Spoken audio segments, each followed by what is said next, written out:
Shalom Aleihim. Bapak Yahweh memberkati saudara sekalian. Malam hari ini kita akan bersama-sama belajar firman Tuhan, saudara-saudara. Setelah kita memperhatikan perjalanan waktu ini, kita melihat bahwa ternyata permasalahan dalam dunia iman Kristen pada umumnya itu tidak hanya terpaut pada nama Yahweh saja. Orang yang sudah mengenal nama Yahweh, dia harus keluar lagi dari lingkaran yang saya menamakan diri anti Torah. Nah, oleh karena itu malam hari ini kita akan belajar tentang apa sih sebetulnya Torah itu. Kenapa orang-orang Kristen begitu membenci dengan Torah? Selama ini di dalam dunia kekristenan itu menyangkal Torah dengan alasan sekarang kita sudah ada di hukum kasih karunia. Jadi orang tidak perlu lagi melakukan Torah. Tetapi anehnya ketika kita bertanya, apakah kamu menghormati ayah ibumu? Mereka akan mengatakan, oh iya saya menghormati. Bukankah menghormati ayah dan ibu itu Torah? Aneh sekali, ini fenomena luar biasa mengerikan saudara. Sehingga orang yang anti Torah itu merasa kayak diputar, mereka bingung saudara. Mereka anti Torah, tapi kalau ditanya, kamu menghormati ayah ibumu atau tidak? Mereka bilang iya, loh itu kan Torah. Saya tanya, kalau orang mencuri itu boleh atau tidak? Tidak, loh itu kan Torah. Kenapa Anda bilang anti Torah? Lalu kalau dibilang zaman kasih karunia, lalu apakah Torah itu tidak berlaku? Jelas tidak, seperti yang pernah saya ajarkan di tempat ini saudara, bahwa Torah itu adalah peraturan. Sama seperti kalau ada orang kena tilang. Orang kalau kena tilang itu berarti dia melanggar peraturan. Tapi ada enggak orang yang bisa lolos dari tilang di jalanan operasi polisi? Pasti ada. Berarti itu yang menggenapi. Apakah dengan adanya orang yang bisa menggenapi berarti peraturan itu tidak berlaku? Ya tidak. Peraturan itu masih tetap berlaku. Nah, saudara yang terkasih, di sini kita kembali membuat sebuah pertanyaan. Apakah Torah itu sebenarnya? Kemudian mengapa gereja begitu anti Torah? Apa yang dimaksud dengan hukum kasih karunia? Nah, kita akan menjawab pertanyaan-pertanyaan ini agar supaya kita tidak bersalah di hadapan Tuhan. Karena orang yang anti Torah itu berarti orang yang anti keselamatan. Karena melalui Torah maka datanglah kasih karunia, yaitu Yesua turun ke dunia ini menyempurnakan Torah. Dan sekaligus Yesua sebagai Torah kehidupan dan sekaligus dia sebagai korban dari orang yang tidak mampu melakukan Torah. Bapak Ibu Saudara yang terkasih, perjanjian lama itu disebut Tanak. Sekali lagi, perjanjian lama itu disebut Tanak. Nah, Tanak itu singkatan dari Torah, Neviim, dan Ketuvim. Sedangkan yang disebut dengan Torah itu adalah 5 kitab Mose. Bereshit, Shemot, dan seterusnya itu Torah namanya, kitab Torah. Oleh karena itu kalau ada pendeta yang berani mengatakan bahwa kita sudah tidak lagi berada dalam Torah, dia harus konsekuen. Jangan khotbah dari 5 kitab Musa. Karena kalau dia khotbah kitab Musa, Kejadian, Keluaran, Imamat, dan seterusnya, berarti dia mengkhotbahkan Torah. Kan dia anti. Aneh ya saudara, fenomena ini unik sekali. Dan Neviim Yang disebut Nevi'im itu adalah kitab nabi-nabi. Namanya saja Nevi'im. Nevi itu bisa disebut dengan nabi. Im itu bentuk jamak, yaitu Nevi'im artinya kitab nabi-nabi.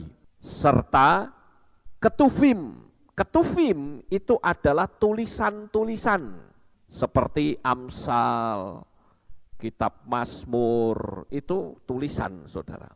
Sekarang kita akan melihat kata Torah. Torah itu berasal dari kata kerja bahasa Ibrani, yaitu yarah, yang berarti teaching. Sementara orang Kristen mengatakan Torah itu hukum. Kan kita suka dengar orang-orang Kristen, para pendeta berkata hukum Taurat. Taurat atau Torah itu artinya pengajaran atau teaching, bukan hukum. Karena kalau hukum itu bahasa Ibraninya adalah mispat. Kalau hukum-hukum berarti mispatim. Jadi menerjemahkannya saja itu sudah terjadi distorsi di situ, saudara.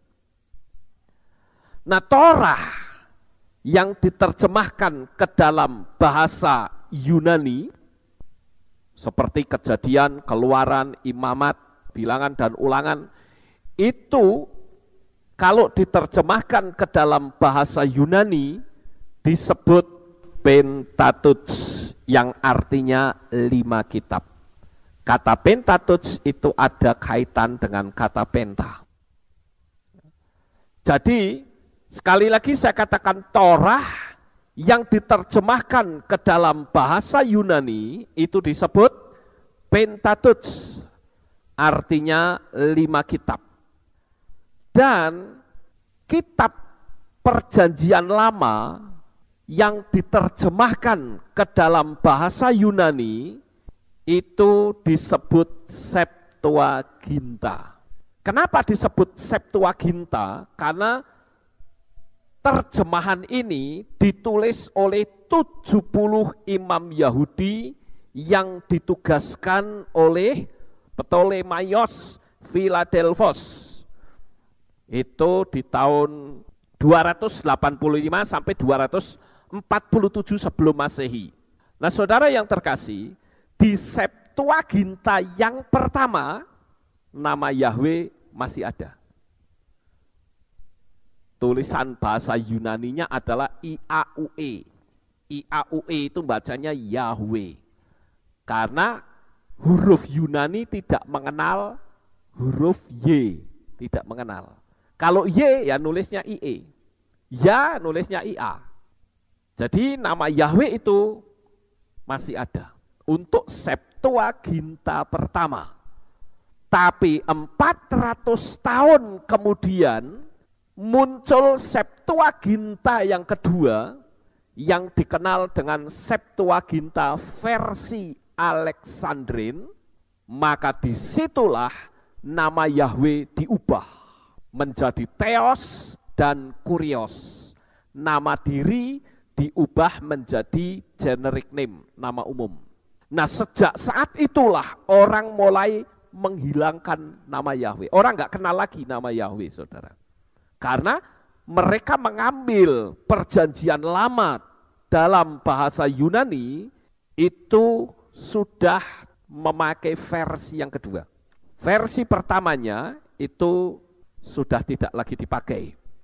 Nah, sekali lagi saudara-saudara, di sini dikatakan bahwa ya, intinya adalah ini perjanjian lama keseluruhan.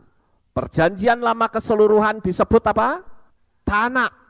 Sedangkan 5 kitab Moshe itu disebut Torah. Nah, ini yang disebut dengan Nevi'im, kemudian ini ada juga Nevi'im Aharonim. Ya, saya tidak akan terangkan ini, nanti cukup panjang saudara-saudara. Kemudian ini Ketuvim. Ketuvim ini adalah kitab tulisan. Mengapa gereja anti Torah? Nah, inilah doktrinnya, saudara. Kalau saudara melihat di sini, ada satu situs yang selalu dipakai untuk acuan orang-orang Kristen di seluruh Indonesia, mereka membuat satu judul, Yesus Kristus dan ajarannya menggenapi Taurat. Kematiannya membatalkan Taurat. Wah, ini yang harus kita luruskan, saudara. Sekarang kalau dibilang Yesua membatalkan Torah, lalu di mana ayatnya? Wong tidak ada ayat yang mengatakan Yesua membatalkan Torah, kok berani-beraninya gereja yang notabene-nya adalah orang goyim, orang luar, yang dienten, diokulasi, masuk ke akar sumber, berani mengatakan Torah itu dibatalkan. Itu sungguh tragis dan mengerikan, saudara. Oleh karena itu, kita akan melihat siapa yang berkata Torah itu tidak berlaku. Mari kita akan baca beberapa ayat firman Tuhan. Mari kita akan lihat di dalam kitab Matiyahu atau kitab Matius pasal 5 ayat 18. Kalau sudah ketemu, mari kita baca bersama-sama. 1, 2, 3. Sebab sesungguhnya aku berkata kepadamu, sampai langit dan bumi berlalu, satu yod atau satu keria pun dari Taurat sekali-kali tidak akan lenyap sampai segala sesuatu terjadi. Nah, kita sudah belajar beberapa waktu yang lalu bahwa satu huruf yod yang kecil seperti koma saja memiliki kedalaman sampai 50 kata. Belum lagi yod itu ada mahkota yang di sini disebut dengan keraya. Itu mahkota. Itu juga memiliki arti, saudara. Lah kok orang Kristen dengan mudahnya berkata Torah tidak berlaku, hebat amat. Ini kan sama saja kita masuk rumah tangga orang dan ngacak-ngacak rumah tangga orang. Wah, ini enggak fair, saudara. Saya rasa orang Yahudi tidak akan pernah bisa terima. Sampai hari ini pun, kalau ada orang Kristen yang mengatakan Torah tidak berlaku, mereka akan tertawa dan mereka akan berkata, emang lu siapa? Mau masuk ke ajaran kepercayaanku, kamu bikin aturan sendiri. Mana bisa seperti itu. Kemudian kita lihat apa kata Rabi Saul, saudara, atau Rasul Paulus di dalam kitab Roma pasal 7. Mari kita baca kitab Roma pasal 7 ayat 12 dan ayat 14. Mari kita baca lagi, 1, 2, 3.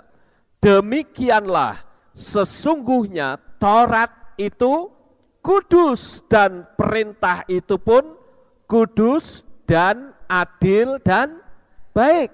Lalu ayat 14, sebab kita telah mengetahui bahwa Taurat adalah rohaniah, sedangkan aku adalah jasmaniah yang terjual di bawah dosa. Di sana Rasul Paulus atau Rabi Saul katakan bahwa Torah itu rohani. Ini yang ngomong seorang rabi loh, saudara, rabi Yahudi loh. Apalagi Rabi Saul itu dari kecil dididik Torah. Dia adalah anggota Majelis Agung Sanhedrin dan sekaligus pelaksananya. Kalau di Indonesia, Majelis Agung Sanhedrin itu ibarat MUI-nya, saudara. Majelis Ulama Indonesia. Jadi yang memutuskan, memberi fatwa itu adalah Sanhedrin. Nah, Paulus dia bukan cuman anggota dari Majelis Besar Sanhedrin, tapi dia sekaligus pelaksana fatwa itu. Maka ketika orang-orang Nasrani difatwa mati, maka Paulus bergerak. Dia minta surat kuasa dari penguasa atau kaisar. Lalu dia bergerak menuju ke Damsyik. Apa tujuan ke Damsyik? Mau membatalkan Torah? Tidak.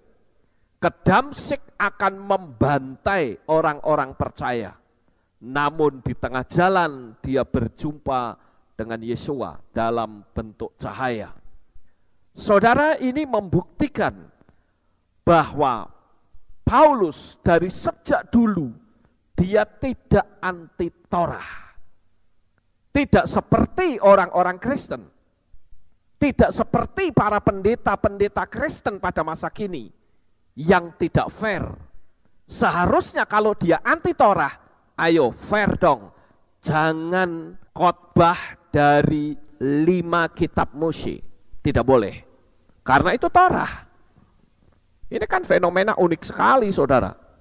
Jadi kalau ada orang yang mengatakan dibatalkan, saya katakan Paulus tidak membatalkan kok. Orang Kristen berani membatalkan. Nah, biasanya mereka akan mengambil satu ayat acuan untuk membela diri, saudara. Biasa kan kalau orang disangkal, dia akan coba untuk bela diri. Nah, dia akan membela diri dengan mengambil kitab Efesus pasal 2 ayat 13 sampai 16. Mari kita buka bersama-sama. Ini biasanya yang saya perhatikan orang-orang Kristen yang coba untuk membela diri. Efesus pasal 2 ayat 13 sampai ayat 16. Begini bunyinya. Namun sekarang di dalam Hamasiah Yesua, kamu yang dahulu berjauhan sudah menjadi dekat oleh darah Yesua. Sebab dia sendiri adalah damai sejahtera kita yang telah membuat keduanya satu dan yang sudah merobohkan tembok pemisah dengan melenyapkan perseteruan di dalam tubuhnya, yaitu Taurat, tentang perintah-perintah di dalam dogma-dogma, supaya dia menciptakan keduanya sebagai satu manusia baru di dalam dirinya sendiri dengan membuat damai sejahtera, dan dia telah memperdamaikan kembali keduanya dalam satu tubuh bagi Elohim yang telah mematikan perseteruan di dalam dirinya melalui salib. Sekarang ayat ini akan saya baca dari versi Lembaga Alkitab Indonesia. Saya akan baca Efesus 2 ayat 13 sampai 16. Beginilah bunyinya. Ini dalam teks LAI ya saudara. Tetapi sekarang di dalam Kristus Yesus kamu yang dahulu jauh sudah menjadi dekat oleh darah Kristus. Karena dialah damai sejahtera kita yang telah mempersatukan kedua pihak dan yang telah merubuhkan tembok pemisah, yaitu perseteruan. Perhatikan ayat 15. Sebab dengan matinya sebagai manusia, ia telah membatalkan hukum Taurat dengan segala perintah dan ketentuannya untuk menciptakan keduanya menjadi satu manusia baru di dalam dirinya, dan dengan itu mengadakan damai sejahtera, dan untuk memperdamaikan keduanya di dalam satu tubuh dengan Elohim oleh salib, dengan melenyapkan perseteruan pada salib itu. Sampai di sini. Nah, saudara yang terkasih, saudara perhatikan kata membatalkan hukum Taurat. Banyak orang yang tidak paham akan kata membatalkan. Apa sih artinya membatalkan, saudara? Kalau saudara naik pesawat, ya, maka saudara akan melihat di layar, di situ akan tertulis kata departures atau keberangkatan. Nah, di sini ada kata cancel, delay, cancel, delay. Harus tahu. Cancel artinya dibatalkan. Kata cancel berarti yang ini, seperti misalnya ya, perjalanan menuju ke New York dengan pesawat nomor 0361, kalau di sini dikatakan cancel, berarti pesawat dengan nomor ini tidak akan terbang. Sampai diganti dengan pesawat dengan nomor penerbangan yang lain. Itu arti cancel. Tapi kalau delay itu berarti ditunda. Delay itu ditunda. Ini perjalanan menuju Detroit ditunda dengan penerbangan nomor 3725. Ini ditunda, delay. Ditunda berapa? Mungkin 1 jam, mungkin 2 jam.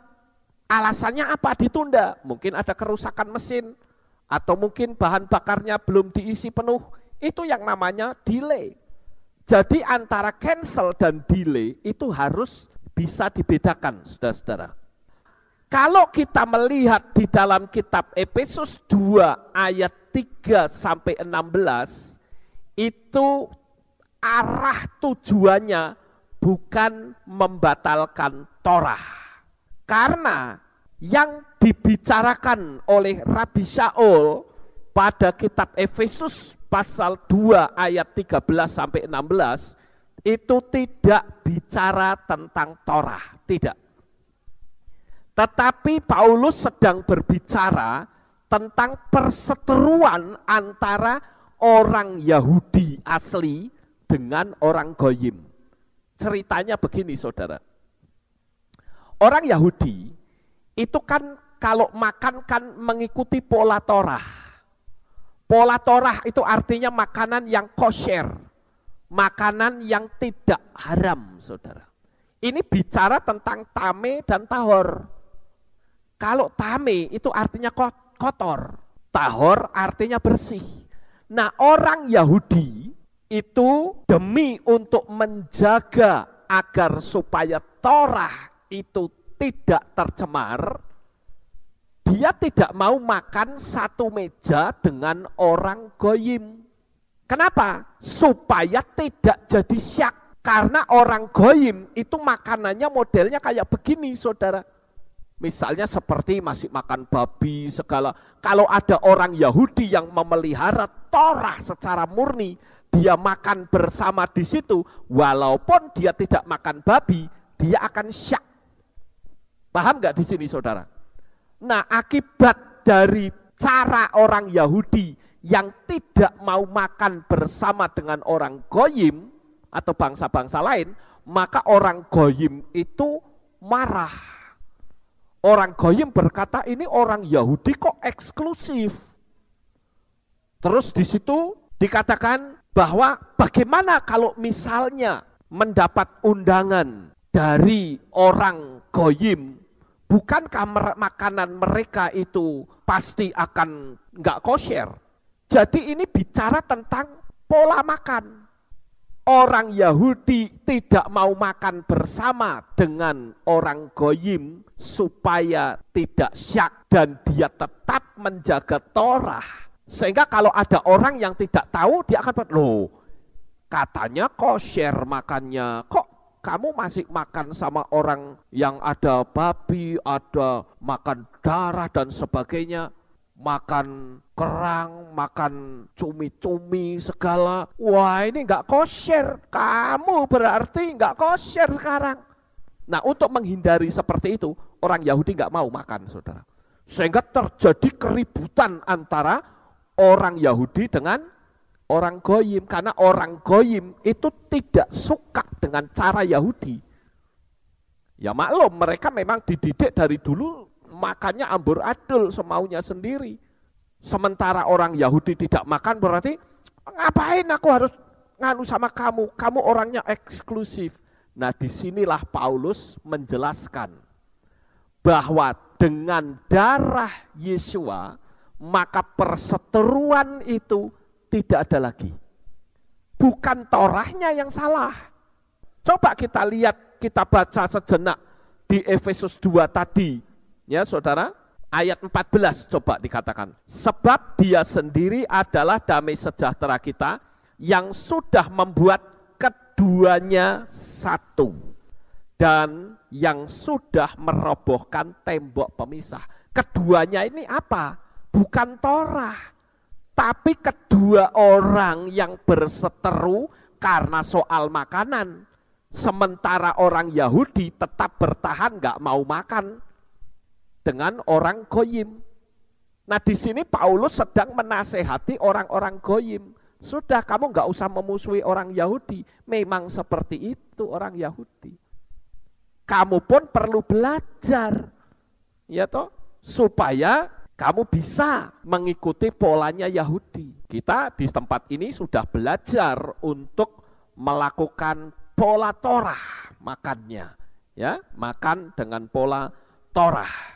Kemudian saya akan buktikan kata membatalkan di situ, ya, karena di situ kan tadi ditulis membatalkan Taurat, ya toh. Yang di versi Lembaga Alkitab Indonesia dikatakan sebab dengan matinya sebagai manusia ia telah membatalkan hukum Torah.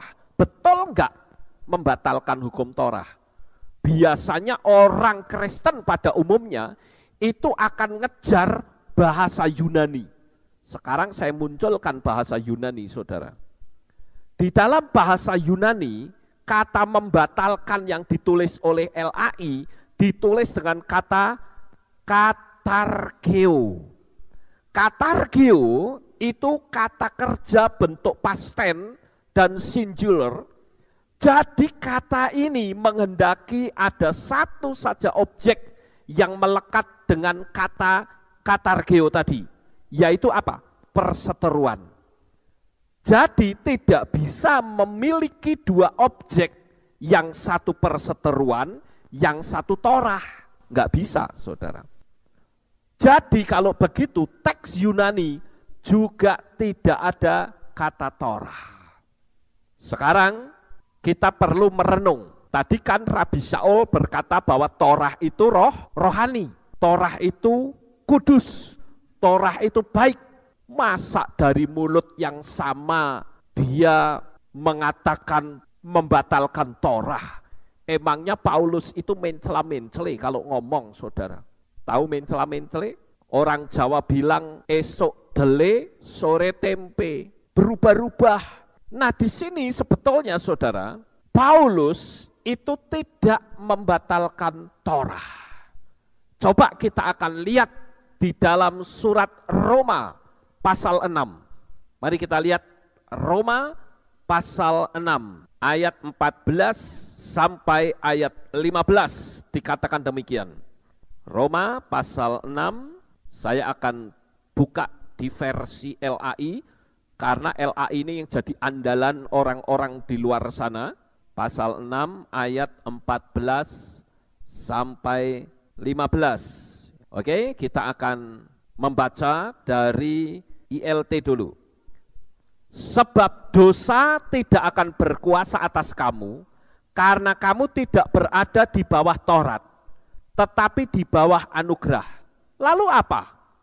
Apakah kita akan berbuat dosa karena kita tidak berada di bawah Taurat, tetapi di bawah anugerah? Tidak mungkin. Nah, saudara, di dalam kitab ini, kitab LAI, saya baca ayat 14-15, sebab kamu tidak dikuasai lagi oleh dosa, karena kamu tidak berada di bawah hukum Taurat, tetapi di bawah kasih karunia. Jadi bagaimana? Apakah kita akan berbuat dosa? Karena kita tidak berada di bawah Taurat, tetapi di bawah kasih karunia? Sekali-kali tidak. Di sini seolah-olah Paulus membatalkan Torah. Tapi saya meyakini bahwa mulut Paulus itu bukan mulut yang mencela-menceli. Esok dele, sore tempe. Mencela-menceli itu saya mengibaratkan seperti bunglon. Tahu bunglon? Bunglon itu bisa berubah tempat, berubah warna di tempat yang berbeda-beda. Kalau dia ada di warna hijau, dia berubah jadi hijau. Dia berada di tempat yang berwarna putih, dia berubah menjadi putih. Ini kan seperti para pendeta. Para pendeta yang ngerti kebenaran, maka dia bisa mempergunakan firman untuk mencari uang, saudara. Kalau dia berada pada komunitas mesianik, wah dia bicaranya luar biasa tentang nama Yahweh. Tetapi ketika dia berada di komunitas yang anti dengan nama Yahweh, dia pun bisa ikut-ikutan anti dengan nama Yahweh. Itu kan kayak bunglon, saudara, berubah-ubah warnanya. Itu orang yang mencela-menceli, tidak konsisten dalam kebenaran. Sudah tahu itu kebenaran, labrak terus. Lah kalau sampai jemaatnya meninggal, jemaat yang digembalakan, siapa yang bertanggung jawab, saudara? Karena keselamatan itu hanya ada pada nama Bapa Yahweh. Nah sekarang coba saya akan bacakan di kitab suci yang berbahasa Inggris. Di kitab Roma pasal yang ke-6 itu ternyata tidak ada kata Torah sama sekali. Ya, dikatakan for sin shall not have dominion over you, for you are not under the law of sin, but under unmerited favor. Ayat 14, what then? Shall we sin again? Because we are free from the law of sin, but under unmerited favor. Let it not be. Artinya apa kata the law of sin? Perhatikan kata the law of sin. The law of sin itu artinya hukum dosa. Hukum dosa itu sebetulnya apa? Hukum dosa itu sebetulnya adalah kecenderungan hati manusia untuk selalu bermain-main dengan dosa. Coba kita akan ambil rujukan di dalam kitab Roma 7 ayat 13. Roma 7 ayat 13. Dikatakan demikian, oleh karena itu, apakah yang baik mendatangkan kematian bagiku? Tidak mungkin. Sebaliknya, supaya dosa itu dinyatakan dosa melalui yang baik, dengan membuahkan kematian bagiku, supaya dosa dapat menjadi kelimpahan kedosaannya melalui perintah itu. Sebab kita telah mengetahui bahwa Torah adalah rohaniah, sedangkan aku adalah jasmaniah yang terjual di bawah dosa. Sebab apa yang aku kerjakan tidaklah aku ketahui, karena bukan apa yang aku kehendaki aku perbuat, tetapi apa yang aku benci aku lakukan. Perhatikan ayat 15. Ayat 15 itu berbicara tentang kecenderungan hati manusia untuk berbuat dosa. Nah itulah yang disebut hukum dosa atau the law of sin. Tetapi the law of sin tidak boleh diterjemahkan dengan kata Torah. Itu jelas salah dan ngawur sama sekali, saudara. Nah sekarang kita melihat hal yang berikutnya. Apakah yang dimaksud dengan hukum kasih karunia? Hukum kasih karunia itu adalah sekalipun kita tidak mampu menggenapi seluruh aturan di Torah, tetapi kita dibenarkan karena pengorbanan Yesua. Jadi bukan membatalkan Torah. Ingat, Torah itu ada 613 peraturan. Dan itu harus digenapi satu persatu. Tapi pengorbanan Yesua itu memberikan keleluasaan. Artinya apa? Keleluasaan gerak untuk kita bisa mendapat pengampunan. Karena kalau orang yang tidak bisa menggenapinya itu akan mati. Nah saudaraku yang terkasih, apakah setelah mendapat kasih karunia berarti kita tidak perlu melakukan Torah? Lalu kita mencuri saja mumpung ada kesempatan? Ya jelas tidak. Coba kita bandingkan di kitab Galatia pasal 5 ayat yang ke-13. Galatia 5 ayat 13 dikatakan demikian. Sebab kamu saudara-saudara telah dipanggil atas dasar kemerdekaan. Hanya kemerdekaan itu janganlah sebagai kesempatan bagi kedagingan. Sebaiknya melalui kasih, layanilah seorang terhadap yang lain. Artinya setelah kita mendapatkan anugerah keselamatan dari Tuhan, bukan berarti kita mau semena-mena. Itulah yang disebut dengan hukum kasih, saudara. Jadi kita harus mengerti betul bahwa yang disebut hukum kasih itu seperti itu. Kalau ada orang yang berkata, oh perjanjian lama itu tidak ada hukum kasih, siapa bilang? Saya katakan dalam perjanjian lama pun ada hukum kasih. Ya, ada hukum kasih karunia. Contohnya apa? Contohnya adalah Rahab yang diselamatkan. Rahab, apakah dia orang Israel? Tidak, dia bukan orang Israel. Tetapi dia bahkan masuk dalam garis keturunan Yesua. Bukankah itu kasih karunia? Itulah kasih karunia. Jadi kalau dikatakan bahwa kasih karunia itu hanya berlaku pada zaman Yesua saja, tidak. Tetapi Yesua itu memberikan kasih karunia kepada orang-orang di luar. Kita yang seharusnya mati karena tidak mampu melaksanakan Torah, cukup yang ganti kematiannya itu adalah Yesua. Jadi tidak ada alasan untuk kita berkata Torah dibatalkan. Mari kita akan lihat di dalam terjemahan Lai. Saya akan bacakan dari terjemahan Lai, saudara-saudara. Dari Lukas pasal 16 ayat 16, di sana dikatakan demikian. Lukas 16 ayat 16. Hukum Taurat dan kitab para nabi berlaku sampai kepada zaman Yohanes. Dan sejak waktu itu kerajaan Elohim diberitakan dan setiap orang menggagahinya, berebut memasukinya. Saudaraku yang terkasih, benarkah Torah itu tidak berlaku? Benarkah Torah itu dibatalkan? Hebat sekali orang bisa membatalkan Torah. Sedangkan Yesua itu tidak pernah membatalkan Torah. Ingat bahwa kita itu beriman melalui iman orang-orang Yahudi. Di dalam kitab Yohanan pasal 4 ayat 22, ini yang menjadi landasan di dalam kehidupan kita. Yohanan pasal 4 ayat yang ke-22 dikatakan demikian. Kamu menyembah apa yang tidak kamu kenal? Kami menyembah apa yang kami kenal? Karena keselamatan itu berasal dari orang-orang Yahudi. Ini yang harus kita pegang, saudara. Jadi kalau saya renungkan, maka pemahaman tentang penolakan Torah itu dilandasi dua hal. Landasan yang pertama adalah penafsiran yang salah. Namanya saja penafsiran. Apapun yang ditafsirkan itu selalu salah atau tidak benar.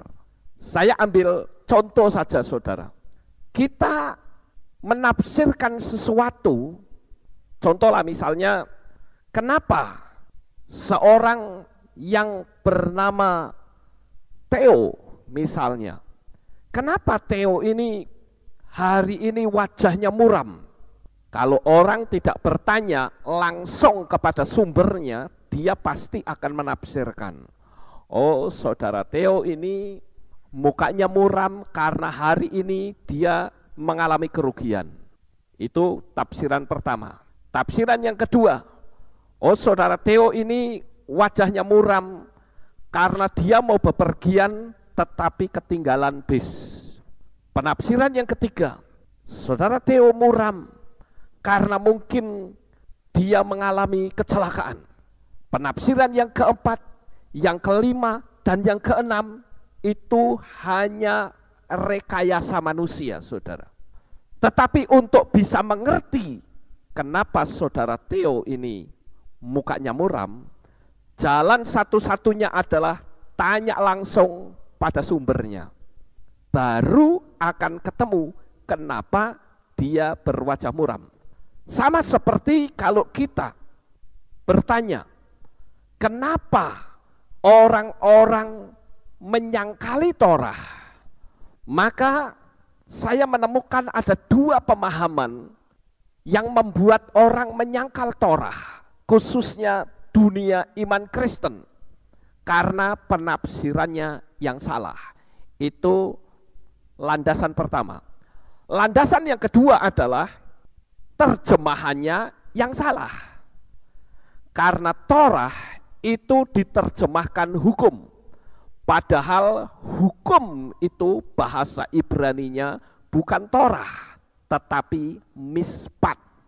Nah, ini yang harus kita ketahui, saudara. Nah, kalau tadi kita melihat di dalam kitab Lukas pasal 16 ayat 16, dari bahasa Yunani yang menjadi andalan orang Kristen pada umumnya, saya sudah tulis teks dari Lukas 16 ayat 16 dari bahasa Yunani. Di sana ditulis demikian: Ho nomos kai hoi prophetai mekri Ioannau apotote he basilea tou theo evangelizetai kai pas eis auten biazetai. Ini terjemahan dalam bahasa Yunani. Sekarang kalau saya baca dalam terjemahan dari kitab suci berbahasa Inggris, khususnya New International Version tahun 1984, di sana dikatakan, the law and the prophet were proclaimed until John. Since that time, the good news of the kingdom of God is being preached, and everyone is forcing his way into it. Nah, kalau kita melihat dari terjemahan dua bahasa ini, baik versi Yunani maupun bahasa Inggris, tidak ditemukan kata berlaku. Kalau kata berlaku berarti saya sebut istilahnya adalah expired. Dunia kekristenan itu memiliki doktrin yang begitu kuat bahwa Torah itu tidak lagi berlaku. Saudaraku yang terkasih, saya seringkali memberitahukan bahwa Torah itu adalah ajaran. Sama seperti ketika kita naik sepeda motor, kemudian ada cegatan polisi di tengah jalan tentang SIM. Setiap orang yang tidak membawa SIM atau surat izin mengemudi, dia pasti akan ditangkap. Yang tidak memakai helm pasti akan ditangkap. Yang boncengan 3 atau 4 pasti ditangkap. Karena aturannya tidak seperti itu. Tetapi ada enggak kira-kira orang yang bisa lolos dari cegatan polisi itu? Pasti ada, betul sekali, pasti ada, saudara. Nah, itu yang disebut menggenapi peraturan. Tetapi apakah dengan adanya orang yang bisa menggenapi peraturan, berarti peraturan itu sendiri tidak berlaku? Ya tidak, peraturan akan tetap berlaku. Di dalam terjemahan New International Version, kata hukum Taurat dan kitab para nabi itu ditulis dengan kata tetap, karena dalam bentuk lampau. Di sana ada kata were. Jadi saudara-saudara, saya baca ulang di dalam teks bahasa Inggrisnya dikatakan, the law and the prophet were proclaimed until John. Perhatikan kata were. Were itu adalah bentuk lampau. Jadi hal ini tidak bicara tentang batas waktu. Batas waktu tentang Torah, jelas tidak. Jadi itu tidak berbicara Torah secara keseluruhan, tetapi mengenai Mesias yang dikenali lebih dulu dengan munculnya orang yang mempersiapkan jalan bagi Mesias itu sendiri.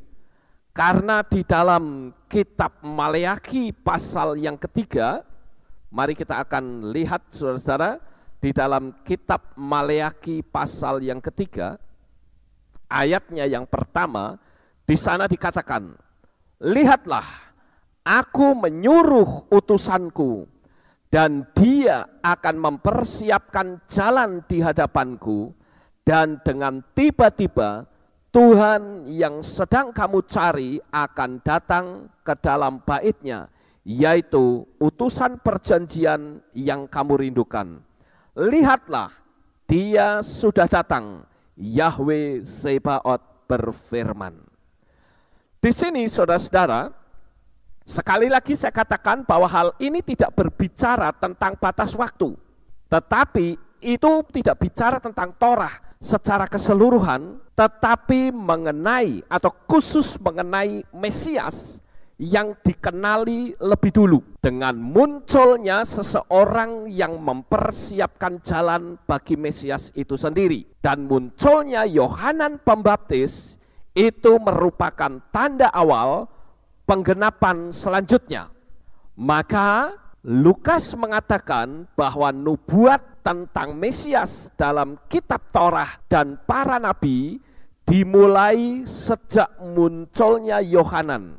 Karena itu Lukas meneruskan kalimatnya di ayat 16 bagian B dikatakan, sejak waktu itu kerajaan Elohim diberitakan dan setiap orang menggagahinya, berebut memasukinya.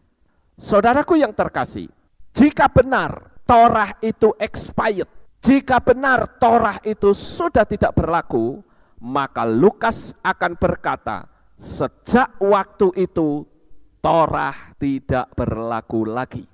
Jika benar Torah tidak berlaku, mengapa pada ayat yang ke-17 dikatakan justru Yesua mengatakan lebih mudah langit dan bumi lenyap daripada satu huruf yod dari Torah.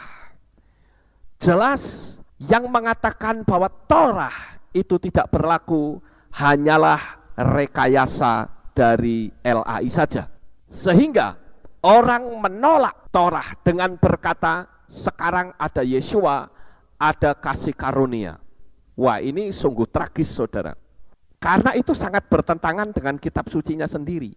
Bahkan Rabi Shaul, ingat Rabi Shaul ini adalah seorang rabi mantan anggota Majelis Agung Sanhedrin. Majelis Agung Sanhedrin kalau di Indonesia itu ibaratnya MUI-nya saudara, yang memutuskan fatwa. Dan sekaligus Paulus bukan saja dia anggota dari Majelis Besar Sanhedrin, tetapi dia adalah pelaksananya. Saya ambil contoh, pada waktu Sanhedrin memutuskan bahwa apa yang diajarkan oleh Yesua itu dianggap sekte dan semua pengikutnya harus dibantai, itu adalah keputusan Majelis Besar Sanhedrin dan Paulus adalah anggotanya, sampai dia minta surat kuasa untuk membantai orang-orang percaya yang ada di Damsyik.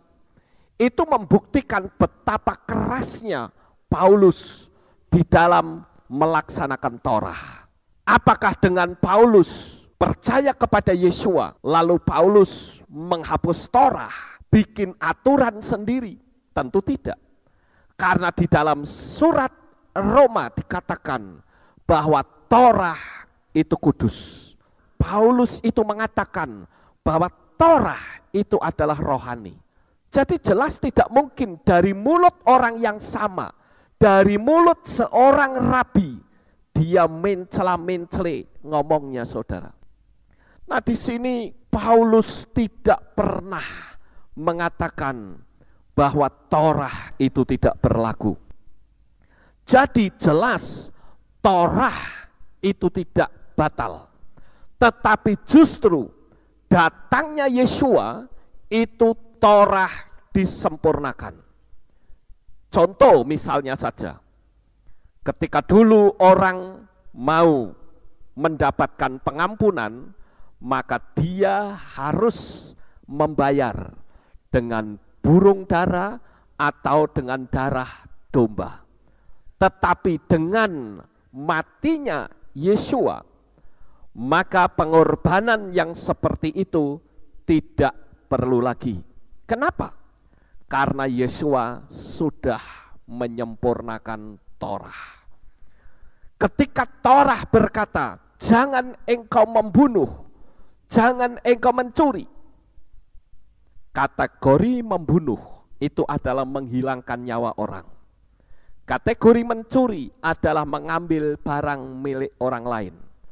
Tetapi dengan disempurnakannya Torah melalui Yesua, maka orang membenci saudaranya itu sudah disebut pembunuh, dan orang yang berkeinginan untuk mengambil barang milik orang lain itu sudah disebut mencuri.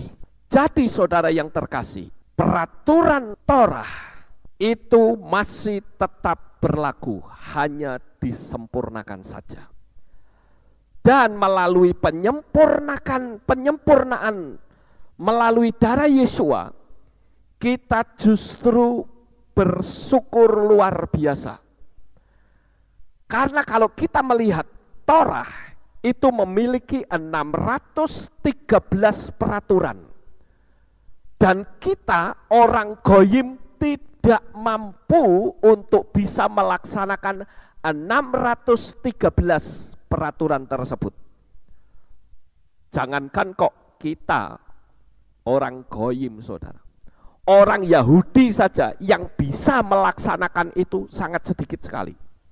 Itu sebabnya melalui pengorbanan Yesua, melalui pengorbanan darahnya, maka kita yang tidak mampu melaksanakan Torah, yang harusnya kita mati, maka ketidakmampuan kita itu sudah digantikan oleh Yesua.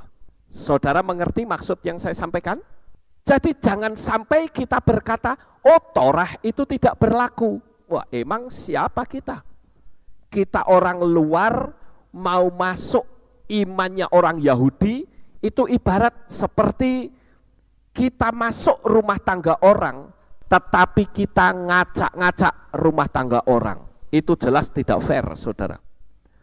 Jadi kita sangat bersyukur, kita sangat berterima kasih dengan datangnya Yesua ke dunia ini sebagai Torah kehidupan. Kita betul-betul terbebas dari kebinasaan yang kekal. Jadi kita perlu bersyukur, kita perlu berterima kasih yang tak habis-habisnya. Melalui pengorbanan Yesua, kita terbebas dari hukuman yang kekal. Dan itu berlaku bagi bangsa-bangsa di dunia ini. Yang seharusnya bangsa-bangsa itu mengikuti aturan Torah yang sedemikian ketat. Tetapi kita mendapatkan kebebasan. Bukan berarti Torah tidak berlaku, lalu kita bertindak semau-maunya sendiri. Ya tidak. Kita harus tetap mengikuti peraturan yang ada. Kita harus berusaha terus untuk melaksanakannya. Karena di dalam dunia kekristenan ini sungguh mengerikan sekali, saudara. Dengan mudahnya kita berkata, oh Torah itu tidak berlaku. Padahal kalau kita melihat di dalam kitab Matius atau Matiahu, pasal yang ke-7, di sana ada satu ayat yang terkenal. Dikatakan bukan setiap orang yang berseru kepadaku Tuhan, Tuhan akan masuk ke dalam kerajaan Bapa. Banyak orang bernubuat dalam namaku.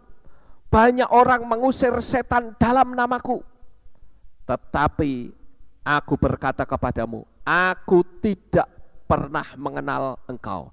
Enyahlah engkau dari hadapanku, hai kamu sekalian pembuat kejahatan. Loh, saya kadang mikir, saudara, kejahatan apa? Orang sudah bernubuat demi nama Tuhan, orang sudah mengusir setan demi nama Tuhan. Itu kan orang-orang yang kelasnya bukan jemaat abangan. Itu orang-orang yang kelasnya adalah sudah pelayan-pelayan Tuhan. Kelas orang yang melayani, kenapa ditolak? Kalau kita melihat dari terjemahan Lai atau Lembaga Alkitab Indonesia dikatakan, aku tidak pernah mengenal engkau karena pembuat kejahatan. Pertanyaan, kejahatan apa yang diperbuat oleh orang-orang ini? Tetapi kalau kita membaca di dalam kitab Messianic Scripture, maka kita akan ketemukan di sana bahwa orang-orang yang ditolak itu adalah orang-orang yang tidak melaksanakan Torah. Jadi jelas Torah itu masih terus berlaku. Kita harus tetap mengikutinya. Saudaraku yang terkasih, disinilah anugerah Tuhan itu dilimpahkan kepada kita. Anugerah sekali lagi tidak membatalkan Torah, tidak menolak Torah, tetapi anugerah itu adalah kita yang tidak mungkin mampu melaksanakan 613 peraturan Torah, kita dibenarkan melalui kematian Yesua. Tiap-tiap tahun kita tidak perlu membawa korban domba karena Yesua sudah menjadi imam besarnya. Karena orang zaman dulu ya, dalam zaman perjanjian lama, setiap hari raya Yom Kippur, imam besar akan masuk ke ruang Maha Kudus dan di situ dia akan mengadakan pengorbanan pengampunan bagi orang-orang Yahudi. Melalui pengorbanan darah, nanti darahnya dipercikkan di mezbah. Tetapi Yesua sudah berkorban. Darahnya itu cukup untuk menyelamatkan seisi dunia. Itu pun tidak semua orang bisa menerima. Makanya saya katakan, orang yang tidak memanggil nama Yahweh di dalam Tuhan Yesua HaMasyiah, dengan tegas saya mengatakan mustahil bisa selamat, saudara. Mustahil. Kita bersyukur karena kita sudah melewati itu 14 tahun yang lalu. Kita memanggil nama Bapa kita dengan benar. Dan kita harus mempertahankan sampai pada titik nafas yang penghabisan. Amin, saudara. Demikianlah kiranya Bapak Yahweh memberkati saudara sekalian. Sukses besar untuk saudara.